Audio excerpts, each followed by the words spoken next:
কাউকে সাহায্য করলেন, বিপদে পাশে দাঁড়ালেন কিংবা দান করলেন, ভাবলেন বড় একটি নেক কাজ হয়ে গেল। কিন্তু জানেন কি, এর পরের একটি আচরণেই সেই ভালো কাজের সওয়াব নষ্ট হয়ে যেতে পারে, এমনকি উপকার করেও হতে পারে গুনাহগার। কি সেই আচরণ? এ নিয়ে বিস্তারিত দেখুন ডেস্ক রিপোর্টে। ইসলামে মানুষের বিপদে পাশে দাঁড়ানো, অভাবীকে সাহায্য করা এবং অন্যের উপকার করাকে অত্যন্ত মর্যাদাপূর্ণ কাজ হিসেবে দেখা হয়েছে।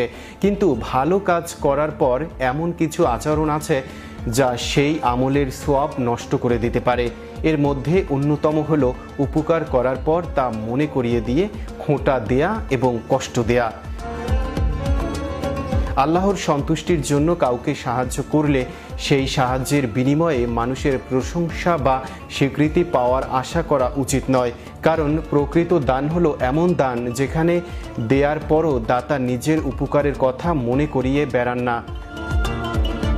পবিত্র কোরআনে আল্লাহ তাআলা সতর্ক করে বলেছেন, খোঁটা ও কষ্ট দিয়ে নিজেদের দান সদকা নষ্ট করতে নেই। অর্থাৎ শুধু কিছু দিয়ে দিলেই দায়িত্ব শেষ নয়, সেই দানের পর আচরণও গুরুত্বপূর্ণ। কোরআনে এর একটি চমৎকার উদাহরণও দেয়া হয়েছে।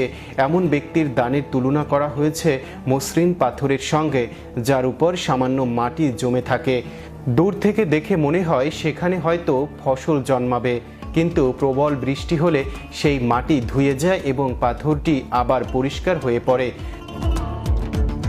ঠিক তেমনি খোঁটা দেয়া ও কষ্ট দেওয়ার কারণে দানের সওয়াবও নষ্ট হয়ে যেতে পারে। একজন মানুষ যখন বিপদের সময় কারো সাহায্য নেন, তখন তার মনে এমনিতেই সংকোচ ও অস্বস্তি থাকতে পারে। সাহায্য পাওয়ার পর যদি বারবার সেই উপকারের কথা তাকে মনে করিয়ে দেয়া হয়, তাহলে তার আত্মসম্মানে আঘাত লাগতে পারে। এতে সম্পর্কেও তৈরি হতে পারে দূরত্ব ও তিক্ততা। হাদিসেও খোঁটা দিয়ে দানকারীদের ব্যাপারে কঠোর সতর্কবার্তা এসেছে। তাই কাউকে সাহায্য করার পর সেই সাহায্যের কথা বারবার মনে করিয়ে না দিয়ে বিষয়টি ভুলে যাওয়াই উত্তম। মনে রাখতে হবে, আমরা কাউকে যা দিই তার প্রকৃত মালিক আল্লাহ। তাই মানুষের কাছ থেকে প্রতিদানের আশা না করে আল্লাহর সন্তুষ্টির জন্য সাহায্যের হাত বাড়িয়ে দেয়াই একজন মুমিনের সুন্দর আচরণ।